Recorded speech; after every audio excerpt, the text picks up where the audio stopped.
you're ready, you can go ahead and get started. Okay. Think about how many times you've been on your phone just today. I'm willing to guess that everyone here has already Snapchatted their friends, texted their parents, scrolled through social media, or been on their phone for another reason at some point very recently. The fact is, we are all attached to our phones. Next slide, please. Margaret Heffernan, a CEO, writer, and entrepreneur, stated that cell phones have become the adult transitional object, replacing the toddler's teddy bear for comfort and a sense of belonging. But have we all grown too comfortable with our cell phones and are forgetting how to actually communicate in person?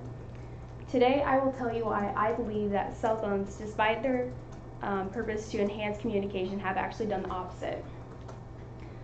Our ability to communicate and behave according to social standards has always been a key to human life. Any memories or recollections from our past stem from our interactions with others, which is why I believe that the ability to hold a conversation is important and should not be a lost cause.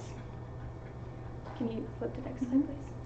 As I've gone through my teenage years, I realized the importance of this topic and how extremely relevant it is today.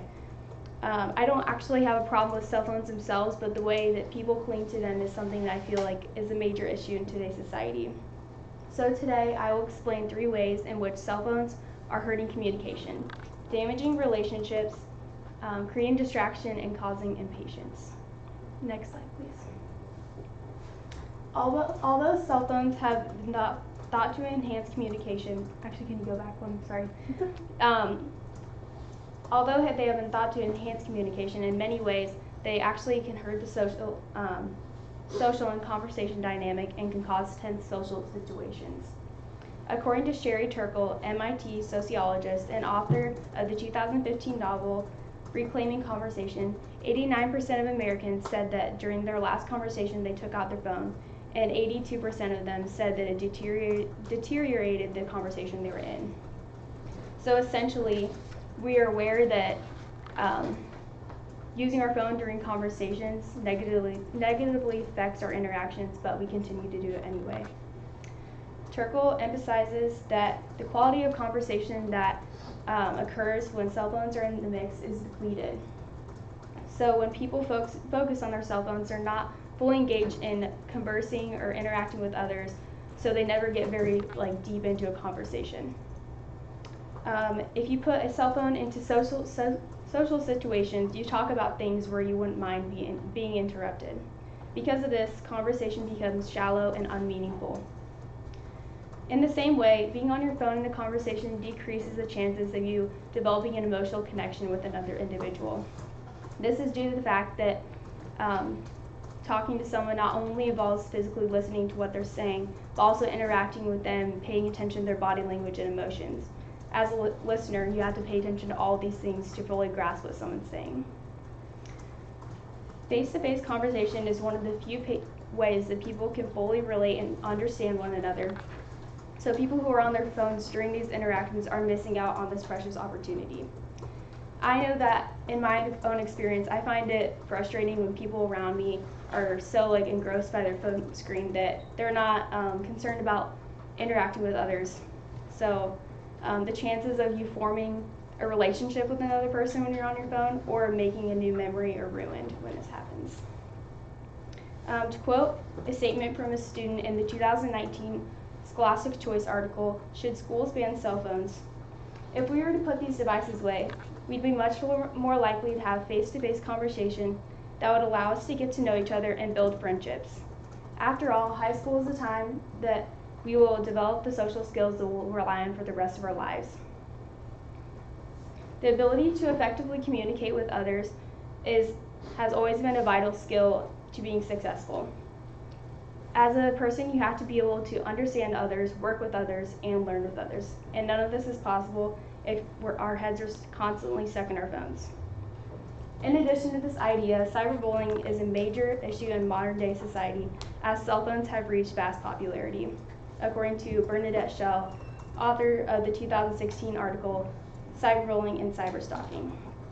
Cyberbullying is any term used to describe bullying via electronic communication tools.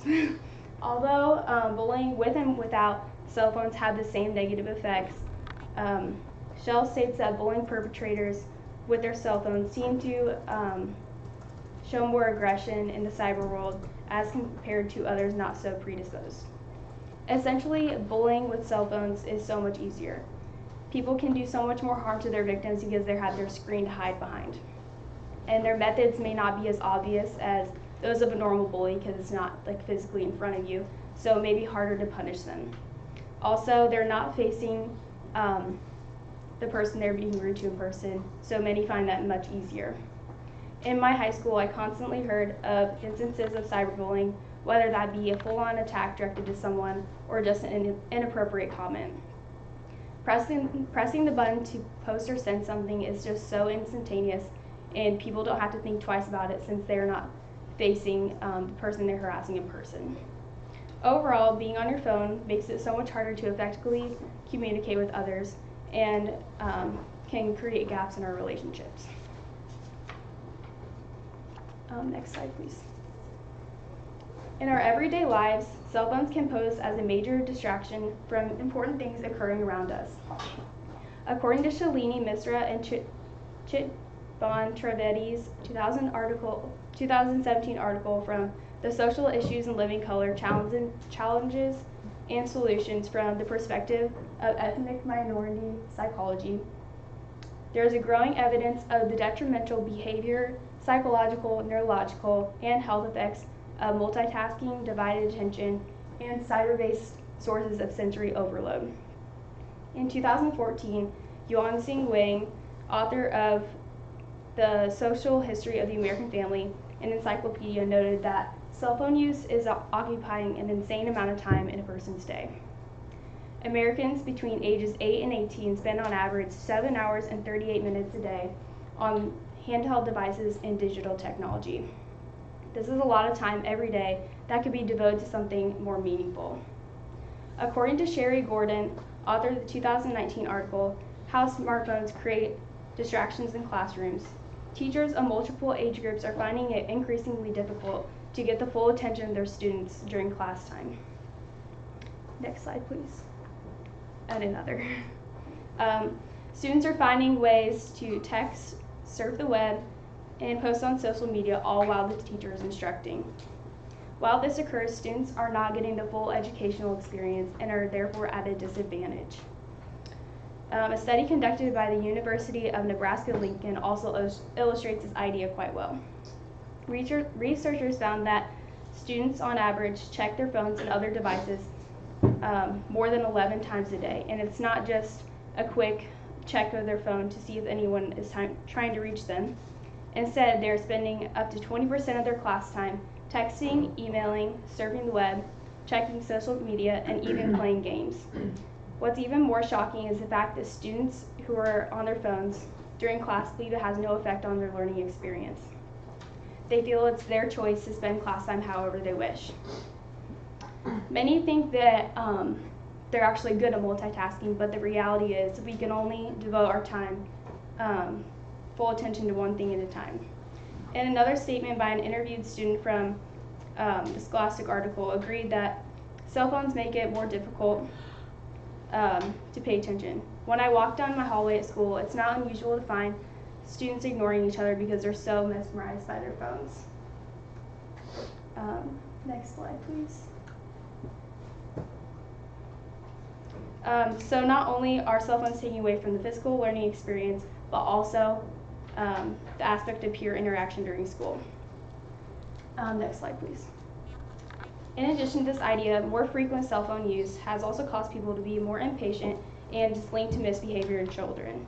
As stated by MIT sociologist Sherry Turkle, cell phones make us promises that are like gifts from a benevolent genie, that we will never be alone, that we will never be bored, and we can put our attention to whatever we want it to be, and that we can multitask, which is perhaps the most seductive of all. Because of the constant stimulation that cell phones supply, people feel that they need to be entertained all the time. Next 2 slides, please. In addition to this idea, from the 2012 article from the Journal of Epidemiology and Community Health by Josefa Devon and other authors, There is an association between prenatal as well as postnatal use and behavioral problems among kids who are age 7 among a general population of mothers who are cell phone users.